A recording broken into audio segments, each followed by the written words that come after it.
and I am a member of the Vermont Workers Section. I am also a participant in the Occupy Burlington movement. The abuses of power that the Occupy movement has brought to the forefront of the national discussion are the same oppressive forces that push down the labor movement. In the U.S., we are seeing unprecedented wealth taken from the working class and delivered to the top 1% over the past 40 years. Labor laws are stripping working people of the right to organize in Wisconsin, a reflection on the current political landscape for labor nationally. While the top 1% is reaping political and economic benefits over our country, the 99%, the workers, everyone else, are subject to their whims. The Wall Street created crisis is only making it harder for working class Vermonters who are struggling, often working 2 jobs to make ends meet. We are facing an economic crisis at a scale never before seen in Vermont. Surely this merits at least as much discussion as tent stakes from the media and politicians. The Occupy movement and labor are organizing locally in Vermont and at the national level to demand systemic changes to our broken system. The Occupy movement values a diversity of tactics, including organizing. Organizing is a strategy that works. The Vermont Workers Center Healthcare is a Human Right campaign is an example of organizing success. The campaign is a grassroots effort amongst Vermonters that resulted in universal single-payer healthcare legislation being passed at the state level. We hold the principles of universality, transparency, participation, equity, and accountability at high priority as we continue to pressure our legislators through the implementation process. The resurgence of energy that the Occupy movements have initiated around economic and political injustices will fuel more efforts like these throughout Vermont and the country. Community and labor organizing are the democratic and empowering answer to this suffocating and ineffective system. We at the Vermont Workers Center and the Occupy movement, the 99%, are each working to educate and organize ourselves and the entire state of Vermont. Today, November 17th, is a day of solidarity and the 2-month anniversary of the Occupy movement. In cities across the U.S., labor unions, community groups, and the Occupy movement are holding marches, rallies, and protests to highlight the nation's crumbling infrastructure and to demand economic justice. The national call to action comes from Occupy Wall Street, the AFL-CIO, MoveOn.org, SEIU, and several major unions. Occupy Burlington and a number of community and labor organizations are hosting a march, a teach-in, and a speak out. We are coming together to resist austerity, reclaim the economy, and to recreate our democracy. The event will start at 5:15 with a march from Burlington Post Office in solidarity with the postal workers, to Edmonds Middle School at 6 p.m. for a teach-in with workers' issues and labor struggles.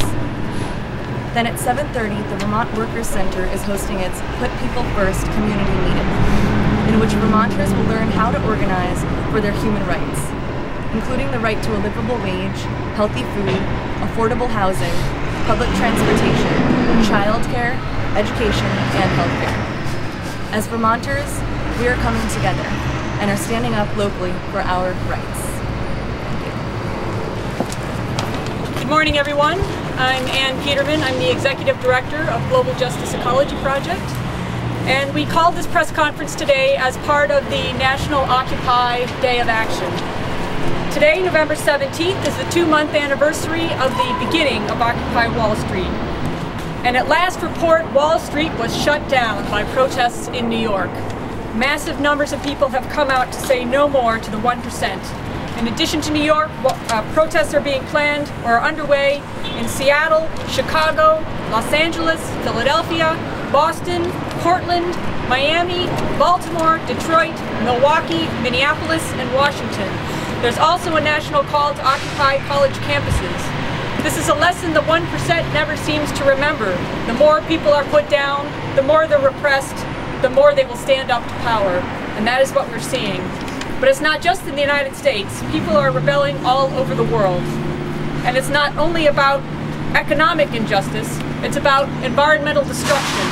In a few days, myself and Oren Langell will travel to Durban, South Africa for the UN Climate Convention.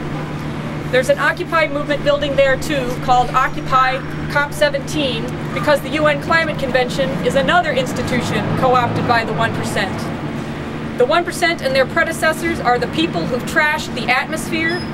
They've clogged it with pollution and greenhouse gases so that here in Vermont we now get hit by hurricanes. But in other parts of the world the impacts are much worse. We brought photos of some of the other places in the world, some of the other 1% that we don't hear about very often. In Africa there are large regions that have not seen rain for years. People have lost their livelihoods, all of their animals have died, and people are starving to death. Yet the 1% have decided that food crops like corn, grown here in the United States, are better suited to feed cars than feed people. And now the 1% are in search of new riches in the form of land. They are using climate action as the excuse to grab the forested lands of indigenous and forest peoples all over the world, but especially in Africa and Latin America. Entire communities are being displaced, their cultures trashed, so that the carbon stored in their forests can be used to offset the pollution by their industries. That way they can claim to be reducing climate change emissions while also going right on polluting and poisoning the neighborhoods around their factories. Meanwhile, climate chaos is causing increasingly violent weather worldwide, and there are more climate refugees today than there are refugees from armed conflict. We, the 99%, stand at a crossroads.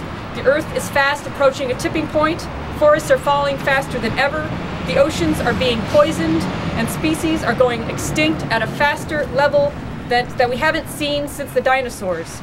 The web of life is literally falling apart. But the power to transform this unjust and suicidal system lies within all of us. It lies in the Arab Spring, and it lies with the Occupy movements. The authorities will try to discredit us, they will try to crush our movement, they will use every excuse to shut us down, but you cannot arrest an idea. And this is an idea whose time has come. Thank you, and we will be happy to take any questions anyone has. We are going to continue to have weekly marches, rallies, and general assemblies, the same time that they have been for the past 7 weeks, I think. March at 12:30, followed by a rally and speak out, and then our general assembly is every Sunday at 2 p.m.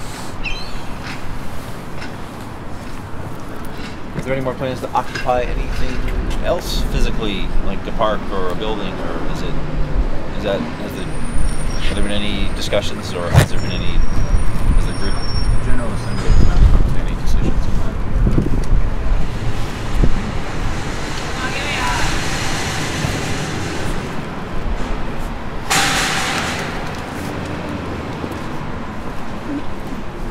Excuse me, there's been some talk of civil disobedience. Any plans for that? By groups?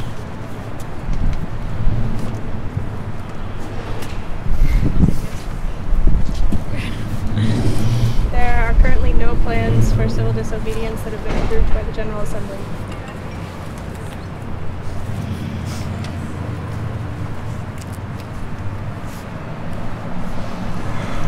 Was there any resolution or outcome to the debate over how you were going to handle the media at future events? I know you guys broke into a smaller session after a lengthier debate. Was there any end result as to that discussion?